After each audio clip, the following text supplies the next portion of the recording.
Le livre de Luc, chapitre 22, à partir du verset 7 jusqu'au verset 18, je crois. Alléluia. Je vais demander à un volontaire de lire, s'il vous plaît. C'est par l'Esprit. La lecture de la Sainte Seine. Luc, chapitre 22, à partir du verset 7 à 18. Alléluia. Amen. Le jour où passe son revint, où on devait demander la Pâque, arriva.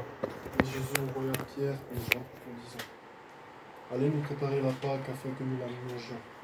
Ils lui dirent: Où veux-tu que nous la préparions? Il leur répondit: Voici, quand vous serez entrés dans la ville, vous rencontrerez un homme portant une cruche d'eau. Suivez-le dans la maison où il entrera. Et vous direz au maître de la maison: Le maître te dit: Où est le lieu où je mangerai la Pâque avec mes disciples? Et il vous montrera une grande chambre haute, meublée. C'est là que vous préparerez la Pâque. Alléluia. Ils partirent et trouvèrent les choses comme il leur avait dit, et ils préparèrent la Pâque. L'heure étant venue, il se mit à table, et les 12 apôtres avec lui. Il leur dit: J'ai désiré vivement de manger cette Pâque avec vous avant de souffrir. Car je vous le dis, je ne la mangerai plus jusqu'à ce qu'elle soit accomplie dans le royaume de Dieu. Alléluia. Et ayant pris une coupe et rendu grâce, il dit: Prenez cette coupe et distribuez-la entre vous. Car je vous le dis, je ne boirai plus désormais du fruit de la vigne jusqu'à ce que le royaume de Dieu soit venu. Jusqu'à ce que le royaume de Dieu soit venu.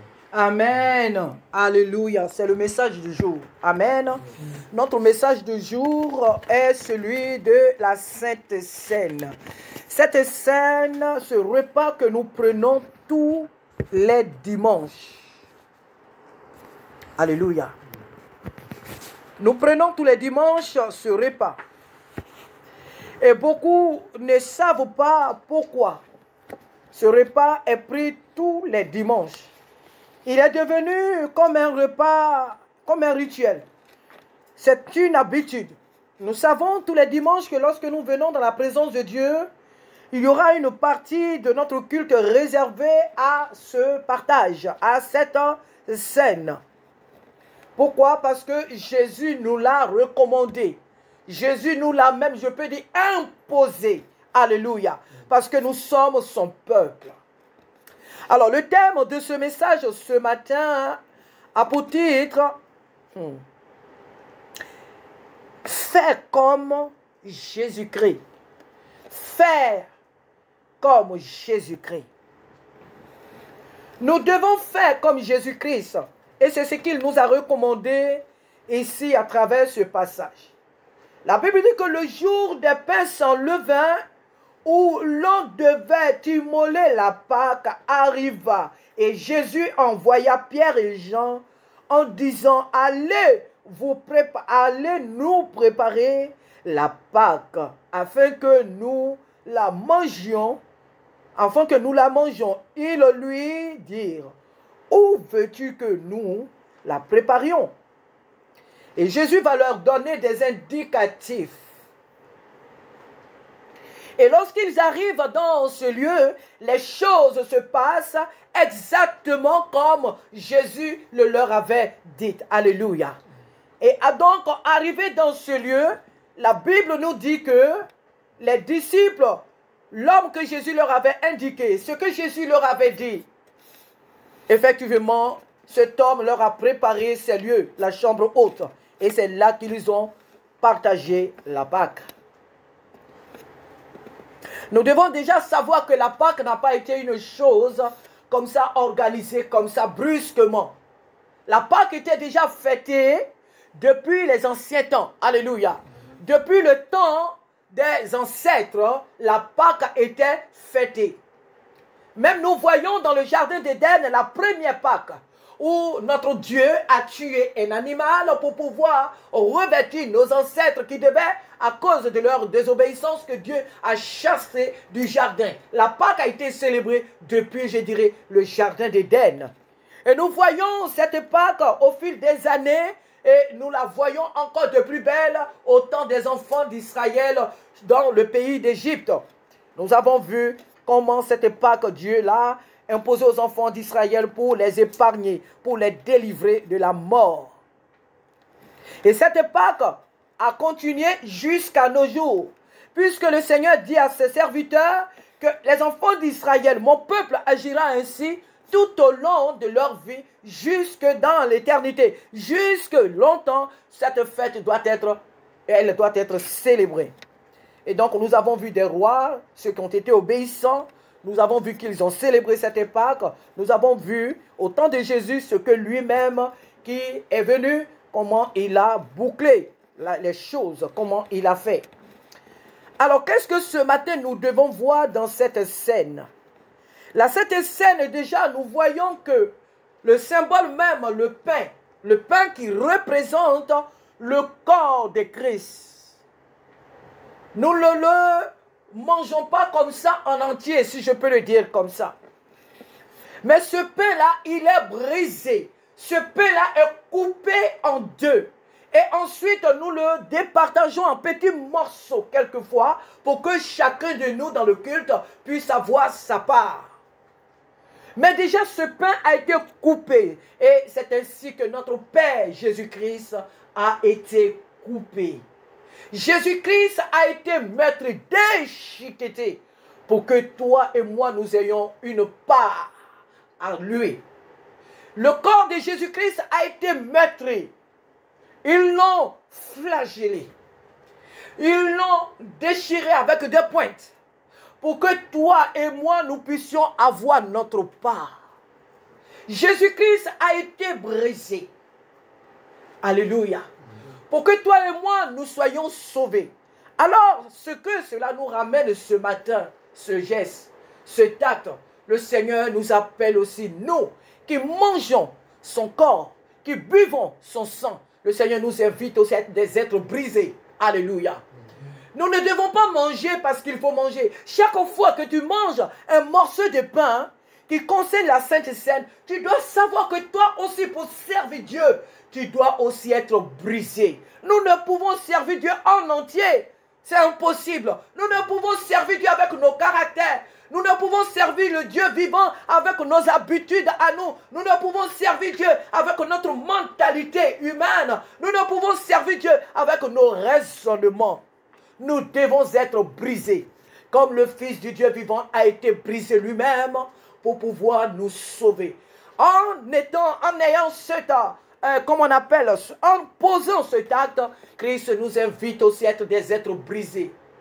Brisés pour aimer, brisés pour pardonner, brisés aussi pour aller vers les autres et les amener à Christ. Brisés pour surmonter les épreuves, les difficultés. Brisés. Nous devons être brisés. Fais comme Jésus-Christ. Il a lui-même dit dans sa parole, faites ceci en mémoire de moi. En mémoire de moi veut dire de vous souvenir de ce que j'ai fait, de ce que j'ai vécu, de qui j'étais, de vous souvenir de toute ma souffrance. Aujourd'hui, beaucoup d'entre nous ne sont pas prêts à souffrir comme Jésus. Beaucoup d'entre nous ne sont pas prêts à supporter les épreuves, à supporter les difficultés. Oh, Jésus-Christ a souffert, moi je ne souffrirai plus. Ah, Jésus-Christ a vécu ça, donc moi je ne vivrai plus cela. Non. Et cela nous amène à faire des prières de combat, des prières de combat qui nous épuisent. Faites ceci en mémoire de moi, veut dire, j'ai souffert, mon fils, ma fille.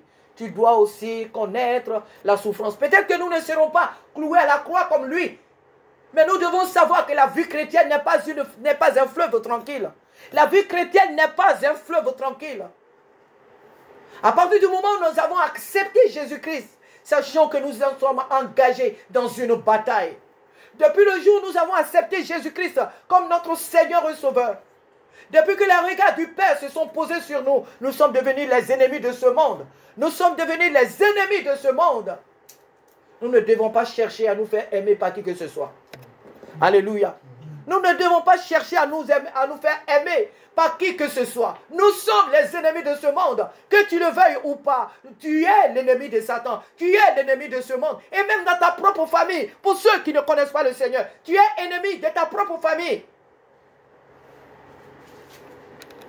Jésus-Christ a été brisé. Il a quitté le ciel de gloire, il est venu sur la terre. Il n'a pas cherché à rester dans un confort quelconque. Il a connu le brisement. Le fait qu'il laisse sa gloire au ciel et qu'il vienne déjà sur cette terre, c'est le premier brisement. Il accepte de payer le prix, les humiliations, les rejets et le comble.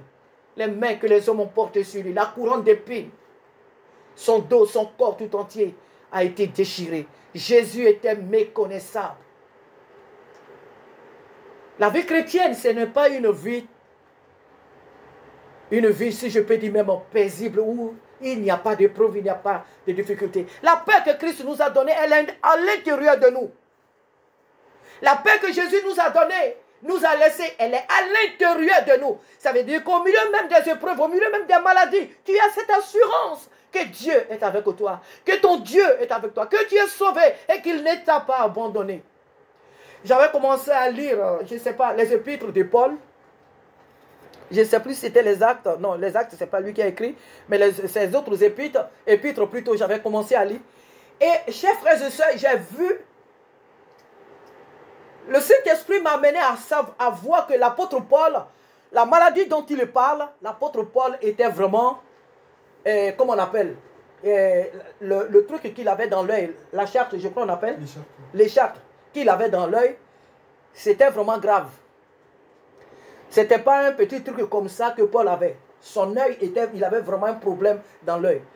Et ce n'était pas beau. Paul n'était pas beau avec cette maladie. Et voilà pourquoi il avait prié tant, il avait tant jeûné pour que Dieu le délivre de cette maladie. Paul n'était pas même à convoiter. Les femmes ne pouvaient même pas convoiter Paul.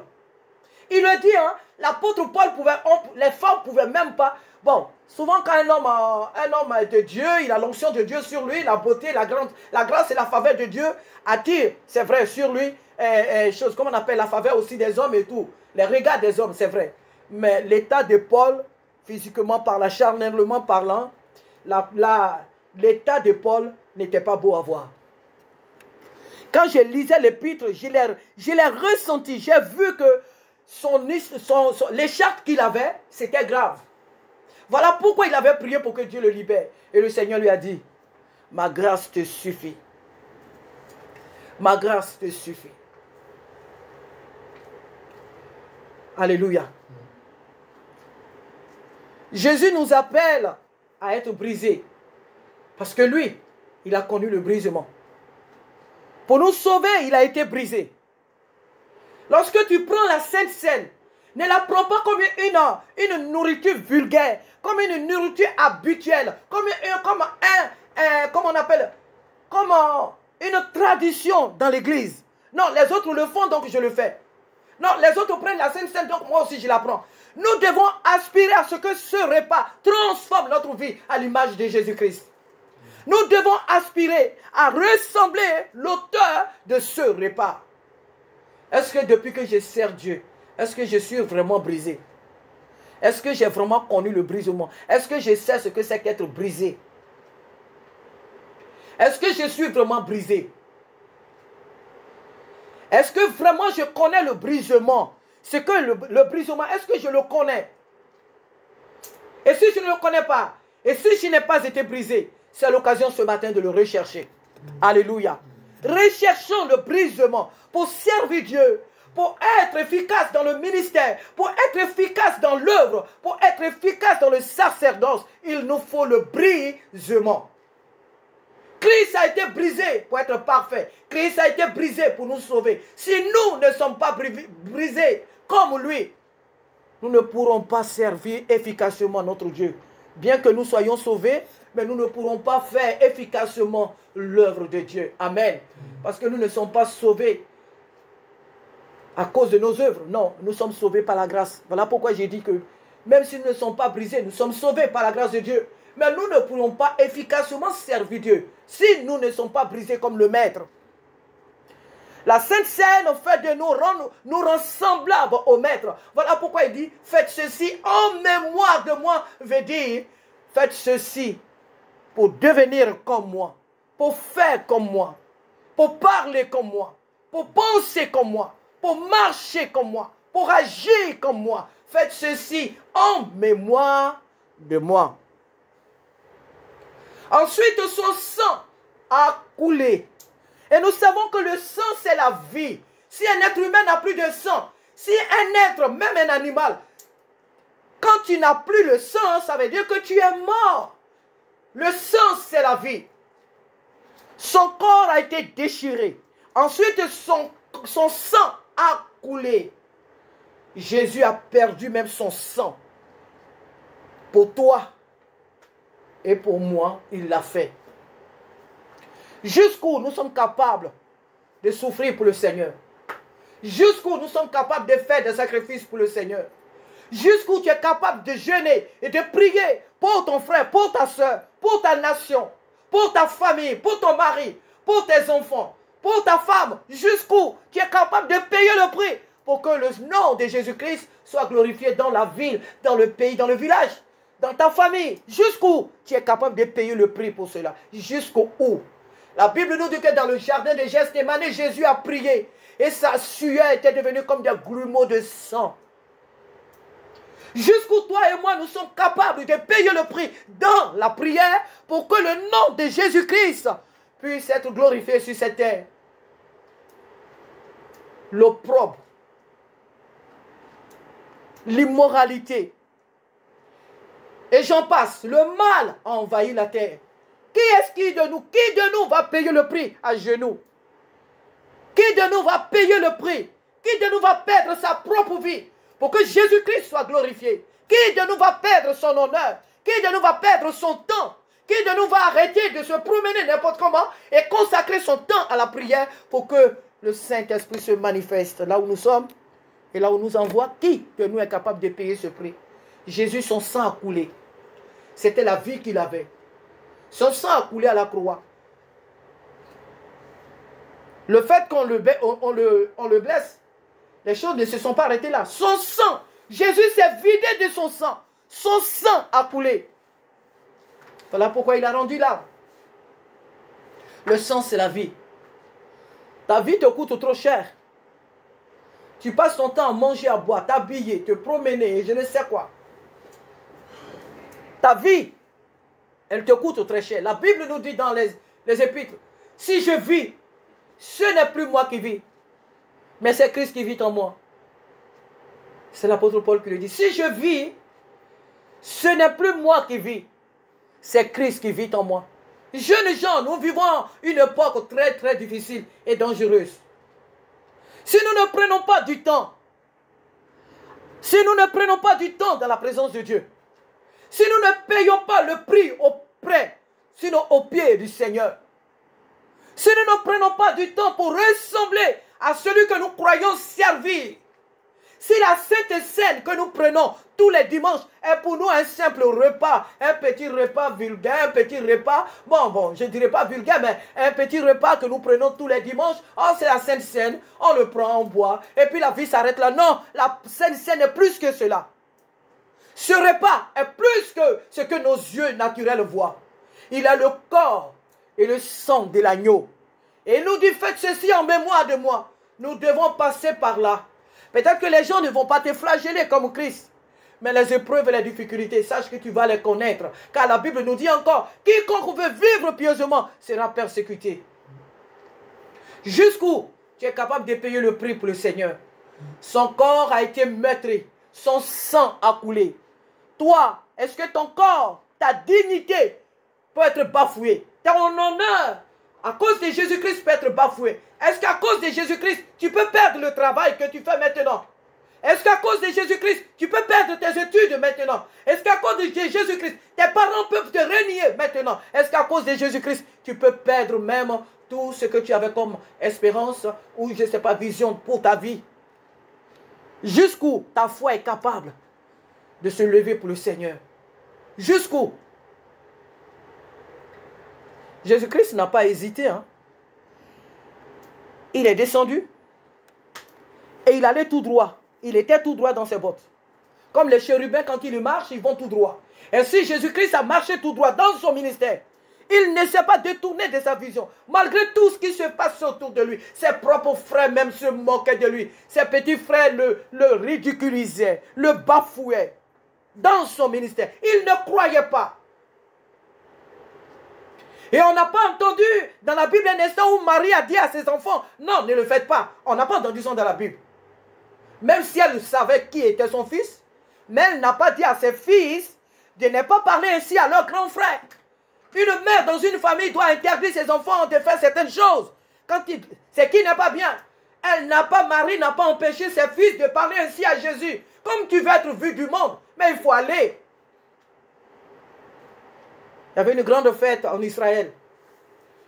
Et pendant cette grande fête, Jésus devait aller. Mais il a dit à ses frères d'aller et que lui, après, il allait partir. Non, ils disent non. Toi, tu veux que le monde te regarde.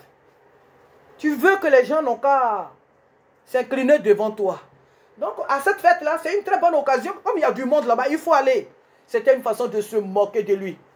C'était une façon de le rabaisser. L'aîné de la famille, il était bafoué. Jésus était bafoué aux yeux de tout Israël, mais dans sa propre famille, il était humilié. Il était l'aîné. Il n'était pas le dernier. Il n'était pas le deuxième. Mais l'aîné d'une famille, il est comme un père. Celui-là a été bafoué. Il a été bafoué par ses propres frères. Ils n'ont pas cru en lui. Mais cela n'a pas empêché Jésus-Christ d'aller jusqu'au bout. Jusqu'où tu es capable de sacrifier ton honneur, tes projets, pour ce Jésus. La Sainte Seine, ce n'est pas un jeu. Voilà pourquoi lorsque nous le prenons, nous devons dire, Seigneur, en prenant ton corps et ton sang, que chaque jour, Christ soit formé en moi. Que chaque jour, tu me rendes conforme à toi. Que chaque jour, tu transformes mes pensées, ma vision, ma manière de voir, ma manière de faire. Que tu transformes mon caractère. Que je sois semblable à toi. En prenant ton corps et ton sang, que ce qui me domine, que ce qui n'est pas de toi qui triomphe de moi, soit détruit au nom de Jésus. Que ton corps et ton sang, Seigneur Dieu, forment en moi chaque jour ta personne. Je veux te ressembler. Ce repas, vous savez, nous disons que nous sommes l'église de Jésus. Nous sommes un en Jésus comme nous chantons. Nous sommes un dans un lien d'amour. Nous ne sommes pas un parce que nous sommes dans une église que nous chantons les mêmes cantiques. C'est ce repas qui fait de nous le corps de Christ. Partout, s'il y a une église sur cette terre où les gens ne prennent pas la Sainte Seine, ils ne sont pas l'église de Jésus-Christ. Ils n'ont qu'à chanter tous les cantiques qu'ils veulent. Ils n'ont qu'à faire tout ce qu'ils veulent. Mais s'ils ne prennent pas la Sainte Seine, ils ne sont pas, elle n'est pas cette église-là, elle n'est pas de Jésus-Christ. Ce qui fait de nous le corps de Christ. Ce qui fait de nous une famille, c'est la Sainte Seine, cette alliance. C'est elle qui nous réunit. C'est elle qui nous unit. C'est elle qui fait de nous des fils et des filles de Dieu. Le corps de Jésus a été meurtri, a été déchiré. Nous aussi, nous devons accepter d'être déchirés. Nous aussi, nous devons accepter de perdre aussi notre sang. Le sang qui est la vie. Le sang qui est la vie, nous aussi nous devons accepter de perdre notre sang, qui peut représenter nos valeurs à nous, qui peut représenter nos traditions, nos coutumes, nos projets, qui peut représenter tout ce que nous avons de précieux, tout ce que nous croyons être vital pour nous. Nous devons accepter de perdre cela pour la gloire de Dieu. Ce matin, jeunes gens, que Dieu nous donne de savoir que la Sainte Seine n'est pas un repas ordinaire, n'est pas un repas à prendre à la légère. C'est le corps et le sang de l'agneau. Celui qui a donné sa vie pour que toi et moi nous soyons aujourd'hui appelés enfants de Dieu. Je suis enfant de Dieu. Je suis enfant de Dieu. Ce n'est pas seulement un chant, c'est dans les actes. C'est ce corps et ce sang. Ce sont ces bouts de pain et ce jus acheté dans le supermarché qui est le symbole du corps, qui représente le corps et le sang de l'agneau, qui font de nous le peuple de Dieu. Chaque fois que tu prends ce petit pain, chaque fois que tu prends ce petit verre de jus, que ta prière soit, Seigneur, que chaque jour tu sois formé en moi. Ne me laisse pas fuir devant les épreuves. Pas les épreuves que moi-même je cherche. Pas les difficultés que moi-même je provoque. Non. Mais les épreuves que toi tu permets dans ma vie, donne-moi, Père, de les affronter. Parce que si tu les permets dans ma vie, c'est que tu as mis en moi la capacité de les braver. Alléluia. C'est que tu as mis en moi la capacité de les surmonter ou de les vaincre. Alors donne-moi de rester ferme. La fidélité, notre fidélité à Dieu, notre fidélité à Dieu, fait de nous comme Samuel, la bouche de l'Éternel. Alléluia. Notre fidélité à Jésus-Christ fait de nous sa bouche où que nous nous trouvions. Notre fidélité fait de nous sa présence. Alléluia. Lorsque nous sommes fidèles à Jésus, lorsque nous sommes réellement attachés à Jésus, ce n'est pas nous qui disons au milieu des gens que nous sommes des chrétiens. Ce n'est pas nous qui disons dans nos familles que nous sommes chrétiens. Ce n'est pas nous dans nos services professionnels qui disons aux gens que nous sommes chrétiens. Notre attitude, notre présence, notre manière de faire leur prouve que nous ne sommes pas comme eux, que nous ne faisons pas partie de leur camp. Alléluia. Je vais m'arrêter là. La Sainte Seine n'est pas un repas à prendre à la légère. Jésus-Christ, son corps a été déchiré, meurtri, pour que toi et moi nous ayons une part à sa chair. Si son corps était tout entier, personne, aucun de nous ne l'aurait mangé. Nous n'avons pas les cordes, l'œsophage assez large pour avaler des gros morceaux encore. Non. Il fallait que son corps soit déchiré pour que chacun de nous ait une part à ce corps-là. Son corps a été meurtri, a été déchiré pour toi et moi. Son sang qui est la vie a été versé pour toi et moi. Il nous invite à travers ce repas à faire de même. Car si nous ne sommes pas déchirés, si nous ne sommes pas brisés, si nous ne pouvons pas perdre notre sang pour lui, nous ne lui ressemblerons jamais. Nous ne pourrons jamais faire son œuvre. Nous ne pourrons jamais être efficaces dans le service qu'il nous a confié. Prenons au sérieux ce repas. Prenons au sérieux cette table qui a été dressée pour nous. Ne jouons pas avec notre salut, car le salut, on peut le perdre. N'écoutez pas ces hérésies que sur les réseaux sociaux où on vous dit que le salut, on ne peut pas le perdre. Le salut peut se perdre. Toute la Bible nous dit que le salut, on peut le perdre. Ce n'est pas le message aujourd'hui. Mais je vous rassure que le salut, on peut le perdre. Si le salaire du péché, c'est la mort, le don gratuit de Dieu, c'est la vie éternelle, comprends que le salut, on peut le perdre. Si tu as abandonné le Seigneur, donc ce qui veut dire que tu es dans le péché, alors tu peux perdre le salut. Ce n'est pas un acquis, le salut. On peut le perdre. Que Dieu nous aide à prendre au sérieux notre salut. Que Dieu nous aide chaque fois que nous nous approchons de cette table du Seigneur.